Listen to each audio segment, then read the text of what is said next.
ஓம் சாய்ராம். என் அன்பு குழந்தையே, நீண்ட கால உறவுக்கு நம்பிக்கையும் அன்பும் மிக மிக அவசியம். அவை கிடைக்காமல் போனால் நீங்கள் ஏமாற்றப்படும் பொழுது அந்த உறவு நீடிக்க வாய்ப்பு இருக்காது. உறவு நீடித்திருக்க உங்கள் மீது காட்டப்படும் அன்புக்கு நீங்கள் உண்மையாக இருக்க வேண்டும் தானே. மற்றவர்களின் உணர்வுகளை மதிக்க கற்றுக்கொள்ள வேண்டும் தங்கமே. அப்போதுதான் உறவு நீண்ட காலத்திற்கு நிலைத்து நிற்கும்.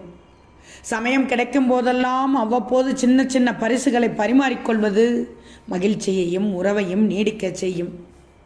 இயந்திரத்தனமான வாழ்க்கையில் ஒருவரோடு ஒருவர் பேசிக்கொள்வதே அரிதாகி இருக்கிறது. இது தவறான போக்கு. எவ்வளவுதான் நீங்கள் பிஸியாக இருந்தாலும் வாரத்திற்கு ஒரு முறையோ 10 நாட்களுக்கு ஒரு முறையோ உறவுகளுடன் ஃபோன் மூலமாகவோ அல்லது நேரில் சென்று உறவை புதுப்பித்து கொண்டே இருக்கணும். கேட்காத கடனும் பார்க்காத உறவும் பாழ் என்று முன்னோர்கள் சொல்வார்கள். ஒருவருக்கு கடன் கொடுத்து விட்டு அதை திரும்ப கேட்கவில்லை என்றால் கிடைக்காது. அதுபோல்தான் பழகாத மற்றும் பார்க்காத உறவும் பாழாகிவிடும்.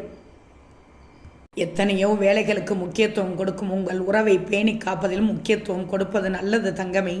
இல்லைன்னா உறவு நீடித்திருக்க வாய்ப்பில்லாமல் போகும். உறவுகளிடையே பரஸ்பர புரிதல் இந்த நேரத்தில் அவசியம் தேவை.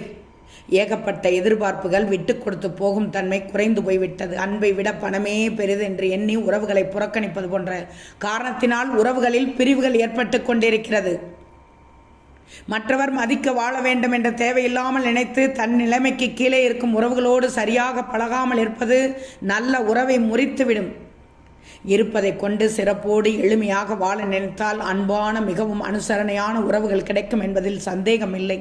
ஆனால் என்ன செய்கிறோம் என்பது தெரியாமல் அந்தஸ்து பார்த்து பழகுவதும், உங்களை விட உயர்ந்த நிலையில் இருப்பவர்களை கண்டு பொறாமை கொள்வதும், சின்ன தவறு ஏற்பட்டாலும் புறக்கணிப்பதும், சகிப்புத்தன்மை இல்லாமல் இருப்பதும், முக்கியமாக வீட்டிற்கு வரும் உறவினர்களுக்கு இந்த ஒரு பழக்கம் இல்லாமல் போவதும் பல காரணங்களால் உறவுகளில் பிரிவு ஏற்பட்டு கொண்டிருக்கிறது. எனவே நீண்ட கால உறவுக்கு மிகவும் அவசியமான விட்டு கொடுத்தல், பிறரை மதிக்க கற்றுக்கொள்ளுதல், தவறை மன்னித்தல், சகிப்புத்தன்மை போன்றவை இருந்தால் உறவு நன்கு செழித்து வளரும். விட்டு கொடுத்தவர்கள் வாழ்க்கையில் என்றும் கெட்டுப் போவதில்லை என்ற சொல்வடைக்கு ஏற்ப விட்டு கொடுத்து செல்வது உறவுகள் நீடித்திருக்கும் உதவும் தங்கமே. நல்ல நேரத்தில் உன் சாயி சொல்கிறேன், கேட்டுக்கோ. உறவுகளை மதிக்க கற்றுக்கோ. உறவுகளை வெறுக்காதே. ஓம் சாய்ராம்.